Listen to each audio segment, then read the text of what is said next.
नमस्कार साथियों। जैसा कि आप सभी को ज्ञात है कि हम वर्ग 3 का जो सिलेबस है वो कवर कर रहे हैं और आज का जो हमारा टॉपिक है वो है मांग एवं पूर्ति। ठीक है। तो मांग एवं पूर्ति का जो टॉपिक है अर्थशास्त्र का एक बहुत ही महत्वपूर्ण टॉपिक है। ठीक है। अर्थशास्त्र का बहुत महत्वपूर्ण टॉपिक है और मांग और पूर्ति क्या होती है आज हम समझेंगे। तो सबसे पहले अगर हम देखें प्राचीन समय में क्या होता था, मांग और पूर्ति पहले भी है। शुरुआत से जब से मानव जीवन हुआ है तभी से मांग एवं पूर्ति का यहाँ पे सिद्धांत चलता है। लेकिन पहले क्या होता था, मांग जो होती थी वो उसकी पूर्ति होती थी वस्तु विनिमय के द्वारा। प्राचीन के समय में एक पद्धति चलती थी जिसको हम बोलते थे वस्तु विनिमय प्रणाली। वस्तु विनिमय प्रणाली प्राचीन समय में वस्तु विनिमय प्रणाली चलती थी। यानी कि ये क्या होता था, वस्तु विनिमय प्रणाली, देखो बहुत ध्यान से समझेंगे, टॉपिक बहुत ही सरल है। लेकिन अगर आप इसको नहीं समझेंगे तो शायद आपसे ना बने। और हर एग्जाम में इससे रिलेटेड ये जो टॉपिक है बहुत महत्वपूर्ण है, इससे रिलेटेड क्वेश्चन बनते ही बनते हैं। तो प्राचीन समय में जो लेन देन की प्रणाली थी वो वस्तु विनिमय प्रणाली थी। यानी कि ज़्यादातर जो वस्तु आपको कोई सामग्री चाहिए है तो आपके पास जो वस्तु है वो आप सामने वाले व्यक्ति को दे देते थे और उस वस्तु के बदले में क्या होता था, उसके पास उपलब्ध वस्तु ले लेते थे। ठीक है। जैसे मान लीजिए व्यापारी हैं, व्यापारियों से आपको मान लीजिए आपको लेनी है शक्कर। ठीक है। अब आपको 1 किलोग्राम शक्कर लेनी है तो इसके बदले आप क्या होता था, आज भी ये गांव देहात वगैरह में चलती है। 1 किलोग्राम शक्कर चाहिए है तो 1 किलोग्राम शक्कर के मूल्य का आप उनको क्या कर देंगे, गेहूं दे देंगे। तो उसके बदले आपको क्या मिल जाएगी, शक्कर प्राप्त हो जाएगी। ठीक है। अगर आपको 1 किलोग्राम शक्कर चाहिए तो उतने मूल्य का आप उनको गेहूं दे देंगे तो उसके बदले आपको क्या हो जाएगी, शक्कर मिल जाएगी। यानी कि आपने क्या हुआ, एक वस्तु के बदले दूसरी वस्तु ली है। ठीक है। तो यहाँ पे आपने गेहूं के बदले क्या ले लिया है, शक्कर ले लिया है। और व्यापारी ने क्या किया है, शक्कर यानी गेहूं ले लिया है, काय के बदले में, शक्कर के बदले में। तो ये क्या कहलाती थी, हमारी वस्तु विनिमय प्रणाली कहलाती थी। ठीक है। इसी से संबंधित एक जो हमारे अर्थशास्त्री हुए हैं प्रोफेसर बारबरा, इनका एक कथन है। इनका क्या कथन है कि अगर एक तोते को भी मांग एवं पूर्ति सिखा दिया जाए तो वो भी एक क्या हो जाएगा, अच्छा अर्थशास्त्री बन जाएगा। तो इतना महत्वपूर्ण है ये हमारा मांग एवं पूर्ति का सिद्धांत। ठीक है। मांग और पूर्ति का सिद्धांत इतना ज़्यादा महत्वपूर्ण है। अब हमें समझना ये है कि आखिर ये मांग होती क्या है और क्या इसकी पूर्ति होती है। ठीक है। तो हम मांग और पूर्ति को समझेंगे। सबसे पहले तो हमें देखना है मांग को, उसके बाद ही हम पूर्ति समझ पाएंगे। तो मांग क्या होती है, मांग को देखो इंग्लिश में अगर यहाँ पे बोला जाए तो डिमांड एंड सप्लाई इसको बोलते हैं। डिमांड एंड सप्लाई, ठीक है, डिमांड एंड सप्लाई है। तो यहाँ पे कहने का तात्पर्य ये है, मांग को हम देखें तो मांग का नियम क्या कहता है। यहाँ पे मांग क्या होता है कि किसी भी चीज़ की हमें ज़रूरत है, किसी भी चीज़ की हमें ज़रूरत है तो उसको अगर हम बाजार की कीमत पर लें तो वो क्या कहलाती है, मांग कहलाती है। यानी आवश्यकता की वस्तु को हम क्या करें, बाजार की कीमत पर या एक निश्चित मूल्य देकर हम किसी वस्तु को लेते हैं तो वो क्या कहलाती है, हमारी मांग कहलाती है। ठीक है। कहने का तात्पर्य क्या हो गया कि आप कोई एक निश्चित जो है मूल्य के बदले कोई वस्तु आप लेते हैं, आवश्यकता की वस्तु आप लेते हैं तो वो क्या कहलाती है, यहाँ पे मांग कहलाती है। ठीक है। तो मांग समझ गए, मांग क्या होती है कि आप एक निश्चित मूल्य देकर जो आवश्यकता की वस्तु खरीदते हैं उसको क्या बोलते हैं, यहाँ पे मांग बोलते हैं। ठीक है। तो सबसे पहले ये देखना है कि मांग का नियम क्या कहता है। मांग का नियम देखने से पहले हम देखेंगे मांग के तत्व। तो मांग के अगर हम तत्व देखें, मांग के तत्व क्या होते हैं, तो मांग के तत्व होते हैं 5 प्रकार के। मांग के तत्व 5 प्रकार के होते हैं। पांचों प्रकारों को हम समझेंगे यहाँ पे। मांग के तत्व 5 प्रकार के होते हैं। अब वो 5 प्रकार कौन कौन से हैं, देखो मांग के तत्व, मांग किन किन चीज़ों पर निर्भर करती है वो हमें देखना है। ठीक है। तो मांग किन किन चीज़ों पर निर्भर करती है, हमारा सबसे पहला तो आता है इच्छा। ठीक है। मांग जिन चीज़ों पर निर्भर करती है यहाँ पे सबसे पहले आता है इच्छा। दूसरे नंबर पर क्या आता है, दूसरे नंबर पर आता है साधन। दूसरे नंबर पर आता है साधन। और थर्ड नंबर पर आता है तत्परता। तत्परता। और फोर्थ पे आता है क्या, कीमत। और फिफ्थ पे आता है हमारा समय। इन चीज़ों पे क्या करती है हमारी मांग निर्भर करती है, यानी कि मांग के तत्व कितने प्रकार के होते हैं, 5 तत्व होते हैं। मांग के कितने तत्व होते हैं, 5 होते हैं। पहला इच्छा, दूसरा साधन, तीसरा तत्परता, फोर्थ होता है कीमत और फिफ्थ होता है समय। ठीक है, तो यहाँ पे अगर आप देखें, किसी वस्तु को अगर आपको प्राप्त करने की इच्छा नहीं है, प्राप्त करने की इच्छा नहीं है, तो आप क्या है वो मांग नहीं होगी। मांग आप उसी चीज़ की करेंगे जिसको प्राप्त करने की आपकी क्या हो, इच्छा हो। ठीक है, तो जिस चीज़ को प्राप्त करने की आपकी इच्छा होगी उसी को क्या करेंगे आप, उसी चीज़ की या उसी वस्तु की आप क्या करेंगे, मांग करेंगे। ठीक है, अब मान लीजिए आपके पास इच्छा भी है, किसी भी वस्तु को लेने की आपकी इच्छा भी है, लेकिन आपके पास साधन नहीं है। साधन नहीं है मतलब कि रुपया नहीं है आपके पास। तो यहाँ पे साधन से मतलब क्या है, रुपये। तो अगर आपके पास कोई वस्तु लेना है, आपको कोई वस्तु लेनी है, लेकिन उस वस्तु को लेने का आपके पास कोई साधन नहीं है, यानी कि आपके पास उतनी कीमत नहीं है, तो आप उस वस्तु को नहीं ले सकते हैं। तो क्या हो जाएगा, एक तो सबसे पहले मांग किस पर निर्भर करेगी, आपकी इच्छा पर।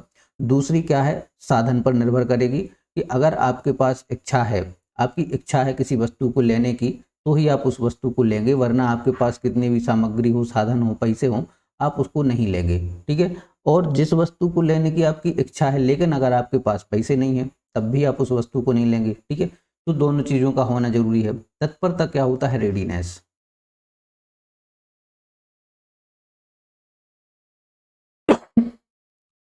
रेडीनेस क्या होता है कि आप किसी भी वस्तु को एक निश्चित मूल्य देकर उसको लेने के लिए तैयार हैं या नहीं है। ठीक है, तो अगर आप किसी वस्तु को लेने के लिए तैयार ही नहीं है, इच्छा भी है, लेकिन आपको क्या है वो वस्तु मान लो पसंद ही नहीं आई, आपकी इच्छा है वस्तु को लेने की, आपके पास पैसा भी है, लेकिन उस टाइम पे आपका मन नहीं है या आपका क्या है मूड नहीं है, तो भी आप उस वस्तु को नहीं लेंगे। ठीक है, थर्ड आता है कीमत।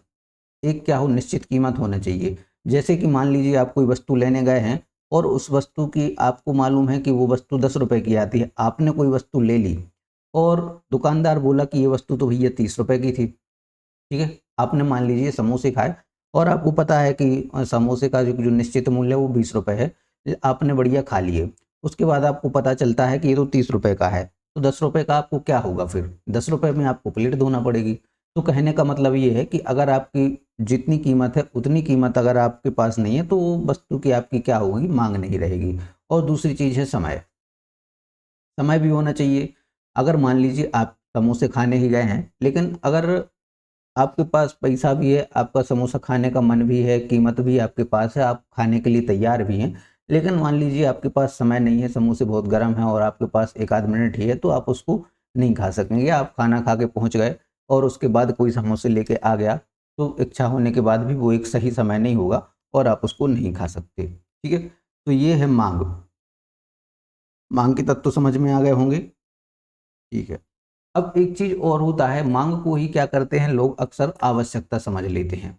मांग को ही क्या करते हैं, आवश्यकता समझ लेते हैं। ठीक है, जैसे हम यहाँ पे देखें, मांग और आवश्यकता में अंतर होता है।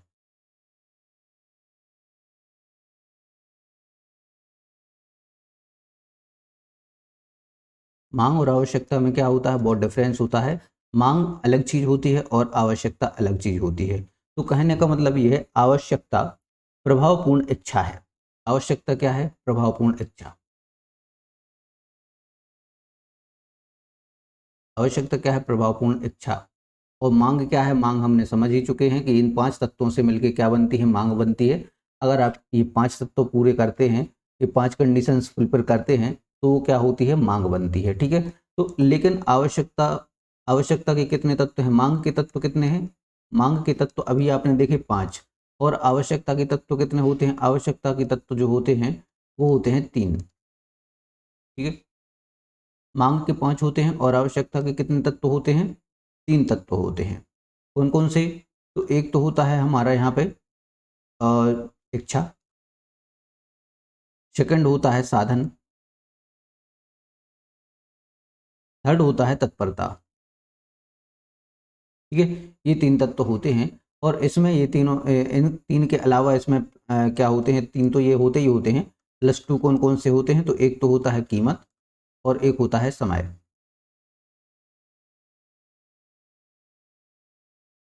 ठीक है, ये एक्स्ट्रा होते हैं मांग में। तो मांग प्रकार आवश्यकता के कितने तत्व होते हैं, 3, और उन 3 में 2 तत्व और जुड़ जाएं, समय और कीमत, तो वो क्या बन जाती है हमारी मांग बन जाती है। ठीक है, चलिए तो अब हम देखते हैं मांग का नियम क्या होता है। मांग का नियम, तो मांग का नियम क्या कहता है कि कीमत घटने पर मांग बढ़ती है और कीमत बढ़ने पर क्या होता है, मांग बढ़ती है। ठीक है, यहाँ पे मांग को हम कैसे डिनोट करेंगे, डिमांड से डिनोट करेंगे, यानी कि डी से डिनोट करेंगे। ठीक है, डी से।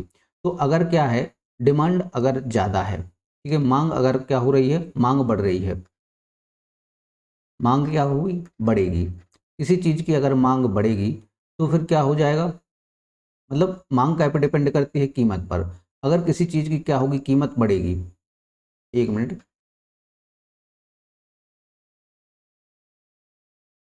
कीमत, अगर किसी चीज़ की कीमत बढ़ेगी तो मांग क्या होगी, मांग हमेशा कम होगी। और अगर किसी चीज़ की कीमत क्या होगी, कम होगी, तो मांग क्या होगी, बढ़ेगी। ये क्या होता है, मांग का नियम होता है। तो मांग का नियम क्या पे डिपेंड करता है, कीमत पर। कीमत घटने पर क्या होता है, मांग बढ़ती है, और कीमत बढ़ने पर मांग क्या होती है, घटती है। ठीक है, तो कैसे होती है, अगर जैसे मान लीजिए आप मार्केट पहुंचे और आपको क्या लेना है, कोई मान लीजिए 10 वस्तुएं लेना है या 1 किलो आम लेना है। ठीक है, मार्केट में जाके आप 1 केजी आम लेने के लिए पहुंचे हैं, 1 केजी आपको क्या लेना है, मैंगो लेना है। अब आपको पता चलता है कि पहले आप लेते रहते थे अक्सर, और वो 1 केजी आम आपको कितने रुपए के मिलते थे, 30 रुपए के मिलते थे। ये 30 रुपए पर केजी आपको क्या मिलता था, मैंगो मिलते थे। लेकिन जैसे ही आज आप मार्केट पहुंचे और मार्केट की कीमत अचानक से क्या हो गई है, मैंगोज की कीमत बन गई है 100 रुपए। ठीक है, तो अब आप क्या करेंगे, आपका मूड बदल जाएगा।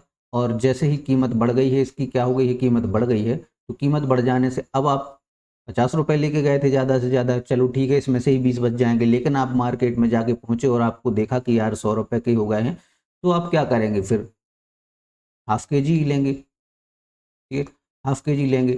तो इससे क्या हो गया, मैंगो की जो मांग थी वो क्या हो गई, कम हो गई, यानी कीमत बढ़ी और ये क्या हो गई, कम हो गई। लेकिन जैसे ही आप बाजार पहुंचे और आपने देखा कि ये मैंगो की जो प्राइस 30 रुपए थी, वो ड्रॉप हो गई, कितने हो गई है, 25 रुपए हो गई है, 25 रुपए पर केजी हो गया है। तब आप तो 50 रुपए लेकर गए थे, तो अब आप सोचेंगे कि ठीक है यार, 25 रुपए केजी हो गया है, या फिर मान लीजिए 20 रुपए पर केजी हो गया है, आपके पास 50 रुपए थे, तो आप क्या कहेंगे कि कहेंगे चलो ठीक है, 2 किलो दे दो, ठीक है, 2 किलोग्राम दे दो। तो यहाँ पे क्या हो गया, मांग पर कीमत पर ही क्या हो गई, मांग डिपेंड करने लगी। यानी कि जैसे ही यहाँ पे हमने देखा 100 रुपए के मैंगोज हो गए थे, 100 रुपए के हो गए थे, तो आपने क्या किया था, उसकी सप्लाई जो थी कम कर दी थी, यानी मांग क्या कर दी थी, डिमांड कम कर दी थी, यानी हाफ के जी लिए थे, क्योंकि आपकी कीमत क्या हो गई थी, यहाँ पे बढ़ गई थी। जैसे ही आपने देखा यहाँ पे कीमत कम हो गई है, तब आप क्या करेंगे, क्वांटिटी बढ़ा देंगे। ठीक है, यानी कि 2 किलोग्राम आप ले लेंगे, गए थे 1 किलोग्राम लेने, तो कीमत पर ही क्या हो गई, मांग डिपेंड करती है। ठीक है, इस तरह से हम देखते हैं कीमत पर मांग डिपेंड करती है। इसका एक फॉर्मूला होता है जो कि बहुत ज़बरदस्त होता है और कई बार एग्जाम्स में आता भी है।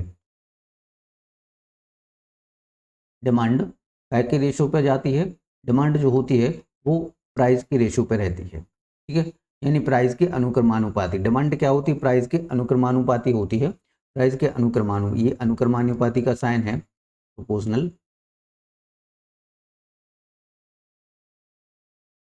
अनुक्रमानुपाती। अनुक्रमानुपाती क्या होता है कि जैसे मान लीजिए ये उल्टा होता है, अपोजिट होता है, डिमांड जैसे ही बढ़ेगी तो क्या हो जाएगा, प्राइस जैसे क्या होगी, प्राइस बढ़ेगी डिमांड कम होगी, और डिमांड बढ़ेगी प्राइस कम होगी। ये हमारा इस पर डिपेंड करता है। ठीक है, जैसे ही प्राइस कम होगी वैसे ही डिमांड बढ़ जाएगी, जैसे ही प्राइस बढ़ जाएगी वैसे ही डिमांड क्या हो जाएगी, घट जाएगी। ठीक है, चलिए तो यहाँ पे अगर हम देखें, इसका एक वक्र भी होता है, वक्र। तो यहाँ पे देखो वक्र क्या होता है, वक्र के माध्यम से, यानी कि हम एक डायग्राम के माध्यम से अगर हम इसको समझें, तो डायग्राम इस टाइप से होता है यहाँ पे। ठीक है, ये देख लीजिए, ये क्या है, डिमांड है हमारा, और ये क्या है, यहाँ पे प्राइस है। ठीक है, ये डिमांड है, ये प्राइस है। तो यहाँ पे ये जो होता है, गिरता हुआ होता है नीचे की तरफ। अगर कहने का तात्पर्य ये है, अभी प्राइस क्या है, प्राइस कम है, तो डिमांड क्या होगी, आपकी ज़्यादा होगी। ठीक है, प्राइस कम है तो डिमांड क्या होगी, ज़्यादा होगी। जैसे ही प्राइस क्या हो गई, यहाँ पे बढ़ गई, ठीक है, पहले ये थी प्राइस, जैसे ही प्राइस क्या हो गई, बढ़ गई, तो अब क्या हो जाएगी, आपकी जो डिमांड है वो ऑटोमेटिक यहाँ पे कम हो जाएगी। ठीक है, तो इस तरह से ये हमारा मांग कर्व कहलाता है। ठीक है, इसको क्या बोलते हैं, मांग वक्र बोलते हैं या मांग कर्व बोलते हैं, मांग वक्र। तो मांग वक्र के बारे में भी कहा जाता है, मांग वक्र क्या होता है, हमेशा दाहिनी ओर झुका हुआ होता है, ठीक है, डाउन द राइट। ये क्या होता है, डाउन द राइट।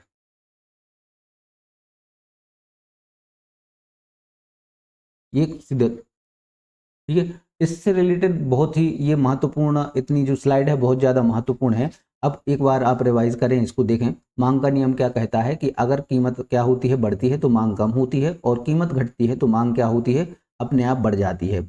और जैसे कि एक एग्जाम्पल दिया है हमने, 1 किलोग्राम मैंगोज लेने आप गए हैं, आपने बाजार में, पता था आपको 30 रुपये के आते हैं, लेकिन अगर आप 50 रुपये लेकर ही गए और बाजार जाके आपको पता चलता है कि उनकी कीमत 100 रुपये हो गई, तो आप अपने आप उसकी मांग क्या कर देंगे, आधी कर देंगे और 1 किलोग्राम लेकर आ जाएंगे। जैसे ही आपको पता चलेगा नहीं नहीं उसकी कीमत तो कम हो गई है, 20 रुपये के मिलने लगे हैं, तो आप तुरंत मांग बढ़ा देंगे, 2 किलोग्राम ले लेंगे। ये इसका मांग का फॉर्मूला होता है, डिमांड अनुक्रमानुपाती होता है 1/p के। यानी कि डिमांड क्या है, अगर प्राइस बढ़ेगी तो क्या होगा, मांग अपने आप कम होगी, और प्राइस कम होगी तो मांग क्या हो जाएगी, बढ़ जाएगी। ठीक है, ये वक्र होता है। वक्र ये इस टाइप से होता है कि अगर प्राइस क्या हो जाएगी, जैसे ही प्राइस बढ़ेगी वैसे ही मांग क्या हो जाएगी, ऑटोमेटिक कम हो जाएगी। ये पीछे को आ गया है। तो इसका जो आकार होता है क्या होता है, डाउन टू राइट होता है। ठीक है, मांग वक्र क्या होता है, हमेशा दाहिनी ओर झुका हुआ होता है। ठीक है, इतनी चीज समझ में आई है। अब हम चलते हैं नेक्स्ट स्लाइड की ओर। मांग के प्रकार। मांग के प्रकार क्या होते हैं, तो देखो मांग के प्रकार अगर हम देखें तो 3 प्रकार के होते हैं, लेकिन मुख्यतः तो होते हैं 2 प्रकार के, लेकिन उनको हम 3 प्रकार से देखते हैं। एक तो होता है हमारा सामान्य, सामान्य सामान्य मांग इसको हम बोल सकते हैं, और एक होता है त्रियक मांग। एक सामान्य मांग होता है, एक होता है त्रियक मांग। सामान्य मांग को देखें तो 2 प्रकार की होती है। सामान्य मांग हमारी 2 प्रकार की होती है। एक तो क्या होती है, कीमत मांग, और एक होती है एक होती है कीमत मांग, और दूसरी होती है आय मांग। कीमत मांग होती है सामान्य मांग के अंतर्गत, और दूसरी होती है आय मांग। ठीक है, आय मांग। तो देखो कीमत मांग क्या होती है, कीमत मांग क्या होती है कि अगर जो सामान्य बातों को ध्यान में रखा जाए तो कीमत में परिवर्तन होने पर क्या होता है, मांग जो होता है, होने वाले परिवर्तन में भी क्या कहा जाता है, कीमत मांग कहा जाता है। यानी कि कीमत में परिवर्तन होने पर मांग के होने वाले परिवर्तन को क्या कहा जाता है, कीमत मांग कहा जाता है। ठीक है, यानी कि जब मांग एवं कीमत वक्र वस्तु से संबंधित हों तो उसे क्या कहते हैं, सामान्य मांग भी कहते हैं। यानी कि सामान्य मांग की अगर हम डायरेक्ट परिभाषा देखें तो क्या होता है, जब मांग एवं कीमत क्या हो, एक ही वस्तु से संबंधित। मांग एवं कीमत एक ही वस्तु से संबंधित हो।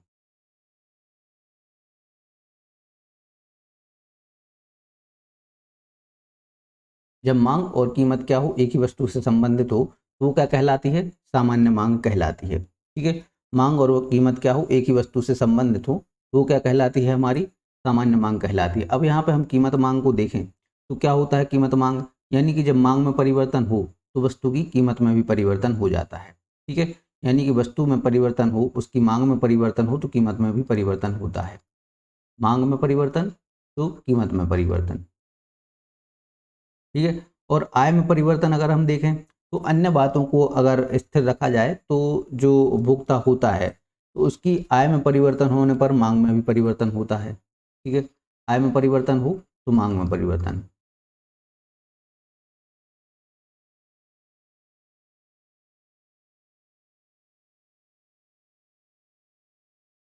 कहने का तात्पर्य क्या है, अगर आपके पास आज आप 10,000 रुपये पर मंथ कमाते हैं, 10,000 रुपये पर मंथ कमाते हैं, तो आपको वो जो चीज़ें हैं बहुत ही 300 रुपये वाली शर्ट पहनेंगे, 300 रुपये वाली शर्ट पहनेंगे। लेकिन जैसे ही आपकी क्या होती है, आय बढ़ जाती है और आप 20,000 रुपये कमाने लगते हैं, तो फिर आप 500 रुपये वाली शर्ट पहनने लगेंगे, ब्रांडेड होने लगेंगे थोड़ा सा। ठीक है, तो जैसे ही आपकी आय बढ़ती है तो आप क्या होता है, सामान्य से ऊपर उठने लगते हैं। आपका जो जीवन स्तर होता है वो क्या होता है, सामान्य से ऊपर उठने लगता है। तो इसी को क्या बोलते हैं हम, आय में परिवर्तन हो रही है, आय में मांग हो रही है, यानी कि आय मांग बोलते हैं। जैसे ही आय में परिवर्तन होता है तो क्या होता है, आपकी उपभोक्ता या जीवन शैली में भी क्या होने लगता है, परिवर्तन होने लगता है। और जैसे ही क्या होता है कि आपकी आय कम होती है, वैसे ही क्या होने लगती है, आपकी जीवन शैली भी कम होने लगती है। ठीक है, तो जैसे यहाँ पे हम देखें कीमत मांग का वक्र देखते हैं, इन दोनों का वक्र देखना है हमें। वक्र से क्या होता है, स्थितियां स्पष्ट हो जाती हैं। तो सबसे पहले हम देख रहे हैं किसका वक्र, कीमत मांग का वक्र। कीमत मांग क्या होती है, तो कीमत मांग के लिए देखो वक्र क्या जाता है, इस टाइप से होता है इसका वक्र।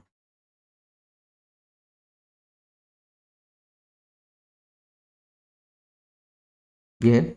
अब देखो यहाँ पे कीमत ये है, कीमत क्या होगी, ज़्यादा होगी। कीमत जब ज़्यादा होगी, या फिर यहाँ पे देखो कीमत कम है तो क्या है, मांग भी कम है। और जैसे ही क्या हो गई, कीमत ज़्यादा हो गई तो आपकी मांग क्या हो गई, वो भी कम होने लगी। कीमत ज़्यादा होने पर मांग क्या होगी, ज़्यादा होगी। और सॉरी, कीमत कम होने पर मांग क्या होगी, ज़्यादा होगी। और कीमत ज़्यादा होने पर मांग क्या होने लगी, अपने आप घटने लगेगी। ठीक है, ये है हमारा काय का वक्र है, ये हमारा कीमत मांग वक्र है। अब हम देखते हैं आय मांग वक्र। आय मांग वक्र क्या कहलाता है, आय मांग वक्र कैसा बनता है, तो ये देख लीजिए। आय मांग वक्र के लिए ये इसलिए ज़रूरी है क्योंकि सीधे सीधे पूछ ली जाती है। ये यहाँ पे प्राइस था, ये यहाँ पे डिमांड था, सीधे सीधे वक्र बना के पूछ लिया जाता है और क्वेश्चन आ जाता है कि ये वक्र किससे संबंधित है। ठीक है, तो ये जो होता है हमारा इस टाइप से बनता है, नीचे से ऊपर की ओर बनता है। ठीक है, तो जैसे यहाँ पे क्या होता है, इसके संबंध में हम देखें, ये है। ठीक है, ये क्या है, हमारी प्राइस है और ये है डिमांड।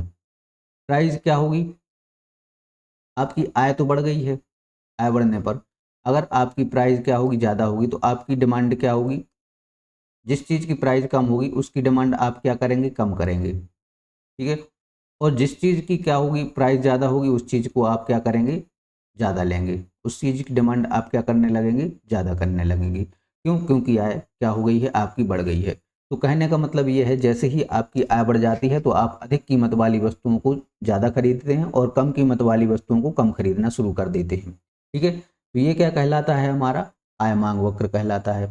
ठीक है, चलिए अब हमें देखना है तिर्यक मांग वक्र। तिर्यक मांग वक्र को समझ रहे थे हम, तो तिर्यक मांग वक्र देखेंगे। तिर्यक मांग वक्र क्या होता है, बहुत महत्वपूर्ण है तिर्यक मांग वक्र।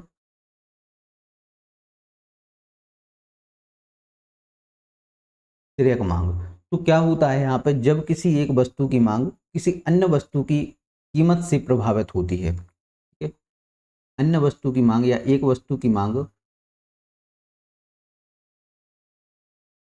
एक वस्तु की मांग अन्य वस्तु की कीमत से प्रभावित।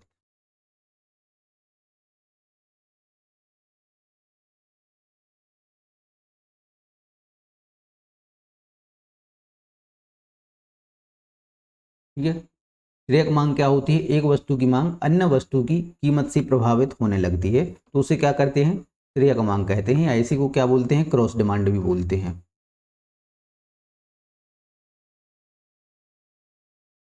ठीक है, एक वस्तु की मांग दूसरी वस्तु की कीमत से प्रभावित होने लगे तो वो क्या कहलाती है, तिर्यक मांग कहलाती है। ठीक है, अब यहाँ पे समझने का मतलब ये है कि एक वस्तु की मांग अन्य वस्तु की कीमत से प्रभावित होने लगे। जैसे कि मान लीजिए आप चाय पीते हैं, लेकिन क्या हो, शक्कर की कीमत बढ़ जाए। आप चाय पीते हैं और शक्कर की कीमत बढ़ जाए तो आप क्या कर देंगे, चाय पीना कम कर देंगे। ठीक है, आप क्या करते हैं, कार चलाते हैं। कार चलाते हैं, यहाँ पे क्या हो जाए, डीजल बढ़ जाए, डीजल महंगा हो जाए, तो आप कार चलाना क्या कर देंगे, कम कर देंगे। ठीक है, ऐसे ही अगर मान लीजिए आप पेन है, पेन यूज़ करते हैं और उसमें जो हमारी रिफ़िल होती है, रिफ़िल क्या हो जाए, रिफ़िल की कीमत बढ़ जाए। रिफ़िल की कीमत बढ़ जाए तो आप क्या होगा, पेन का यूज़ थोड़ा सा सोच समझ के, मतलब यूज़ भी नहीं करेंगे तो भी क्या हो रही है, कीमत से प्रभावित। ज़रूरी नहीं है कि यूज़ कम हो, लेकिन उसकी कीमत क्या कर रही है, प्रभावित कर रही है। यानी कि पेन आप ले रहे हैं लेकिन रिफ़िल की कीमत भी क्या कर रही है, उसको प्रभावित कर रही है। आप कार ले रहे हैं लेकिन डीजल की कीमत क्या कर रही है, आपको प्रभावित कर रही है, प्रभावित उससे हो रही है। तो एक वस्तु की मांग अन्य वस्तु की कीमत से क्या होने लगे, प्रभावित होने लगे, उसको क्या बोलते हैं, तिर्यक मांग या क्रॉस डिमांड बोला जाता है। ठीक है, ये दो प्रकार की होती है, दो प्रकार की चीज़ों के लिए प्रभावित करती है। कौन कौन सी चीज़ों के लिए प्रभावित करती है, यहाँ पे देख लेते हैं। तो एक तो होती है प्रतिस्थापक वस्तुओं के लिए और दूसरी होती है पूरक वस्तुओं के लिए।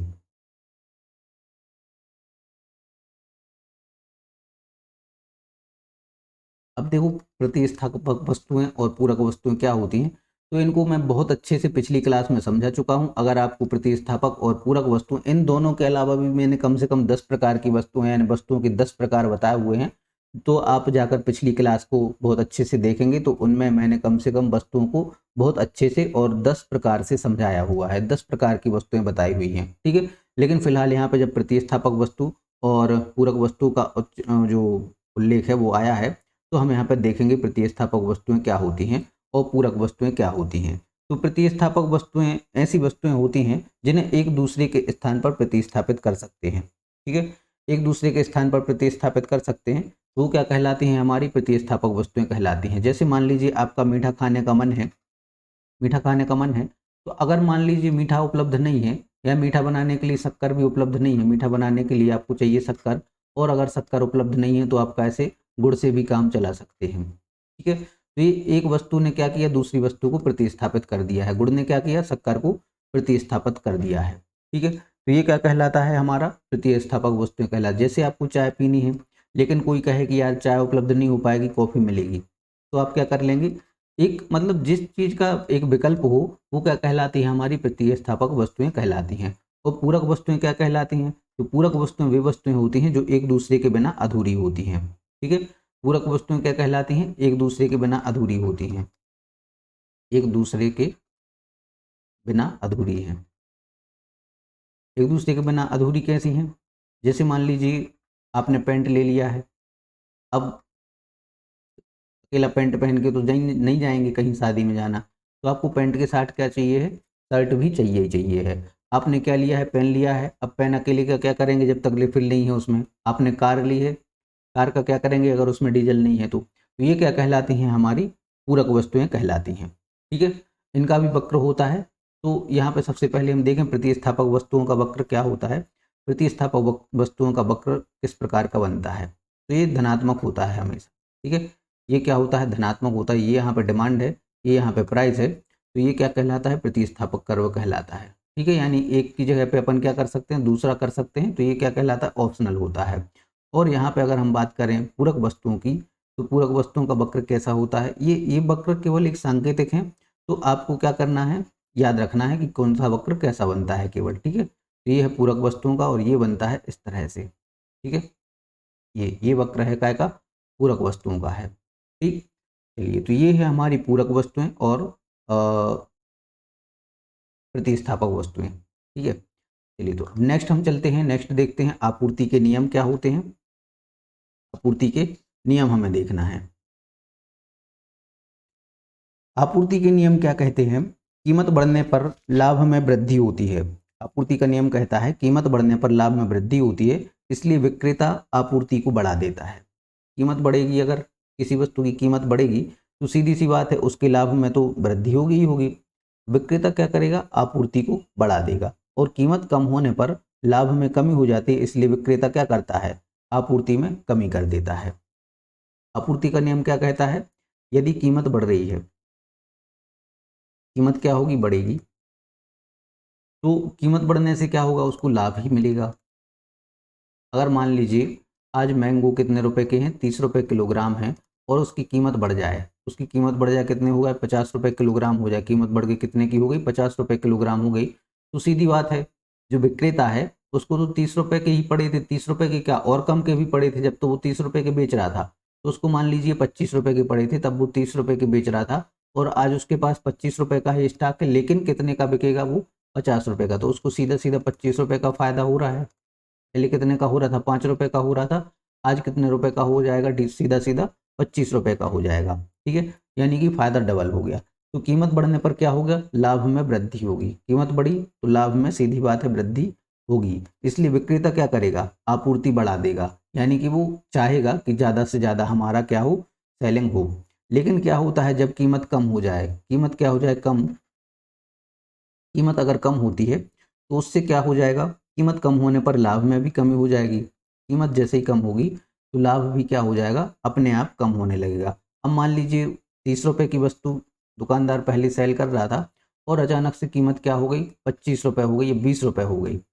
अब वही चीज़ है, उसने 25 रुपये की खरीदे थे, स्टॉक उसका जो था 25 रुपये का था, लेकिन कीमत वो घट कर क्या हो गई, केवल 20 रुपये। तो उसको क्या हो जाएगा यहाँ पे, अब 20 रुपये में उसको कितने का घाटा होगा, 5 रुपये का उसको क्या होने लगेगा, लॉस होने लगेगा।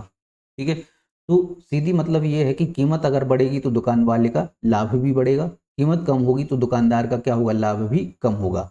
तो यहाँ पे क्या चाहेगा वो, आपूर्ति बढ़ा देता है। इस स्थिति में क्या करता है, आपूर्ति बढ़ा देता है, आपूर्ति बढ़ा देता है। और ये स्थिति अगर बनती है तो आपूर्ति क्या कर देता है, कम कर देता है। ये स्थिति बनती है तो आपूर्ति कम कर देता है। वो चाहेगा कि अभी हम इसको चीज़ को नहीं बेचते हैं, हम क्या करते हैं, स्टॉक बना लेते हैं इस चीज़ का, और स्टॉक बना लेते हैं तो जिस दिन ये कीमत बढ़ेगी हम उस टाइम पे बेचेंगे। तो इससे क्या होने लगता है, ब्लैक मार्केटिंग को बढ़ावा मिलने लगता है। ब्लैक मार्केटिंग बाजार में होने लगती है, या फिर क्या होने लगता है, स्टॉक स्टॉक क्या करने लगते हैं, बढ़ाने लगते हैं। ब्लैक मार्केटिंग या फिर इसको क्या बोलते हैं, काला बाजारी बढ़ जाती है, काला बाजारी बढ़ने लगती है। क्योंकि लोग क्या करते हैं फिर, आपूर्ति नहीं करते हैं और संग्रहित करके रख लेते हैं, कीमत बढ़ने का इंतजार करते रहते हैं। ठीक है, तो ये क्या कहलाता है, हमारा आपूर्ति का नियम कहलाता है। ठीक है, तो यहाँ पे देखो ये वक्र है, अगर कीमत क्या हो, बढ़े तब की स्थिति में, यानी कि इस स्थिति के लिए वक्र हम देखें, यहाँ पे क्या होता है, इस तरह से आपका वक्र होता है जब कीमत बढ़ती है, ये वक्र बनता है यहाँ पे। ठीक है, ये क्या होता है, आपूर्ति वक्र है, आपूर्ति वक्र। तो यहाँ पे डिमांड, यहाँ पे प्राइस, और अगर मान लो कीमत कम हो रही है तो आपूर्ति क्या हो जाएगी, कम होगी। तो इसके लिए वक्र कैसा बनेगा, इस टाइप से बनेगा, ये जाएगा यहाँ पे, और ये क्या होने लगेगा, कम होने लगेगा, तो ये इस टाइप का वक्र बन जाएगा आपका। ठीक है, ये क्या है, प्राइस है, ये डिमांड है। ठीक है, चलिए, तो इतनी चीज़ आपको समझ में आ गई होगी, और उम्मीद है आपूर्ति और मांग के नियम आपको समझ में आ गए होंगे। और अगर कुछ चीज़ समझ में नहीं आती है तो अगर जो वस्तुएं हैं, देखो वस्तुओं के बारे में हमने बहुत अच्छे से और डिटेल में बताया है पिछली क्लास में, तो आप जाकर पिछली क्लास देख सकते हैं, या फिर शॉर्ट भी डले हुए हैं उनको भी आप देख सकते हैं और अपना जो है सिलेबस को कंप्लीट कर सकते हैं। ठीक है, इसके आगे का जो स्लाइड रहेगी या जो क्लास रहेगी, सेशन हमारा नेक्स्ट क्लास में हम देखेंगे। Thank you.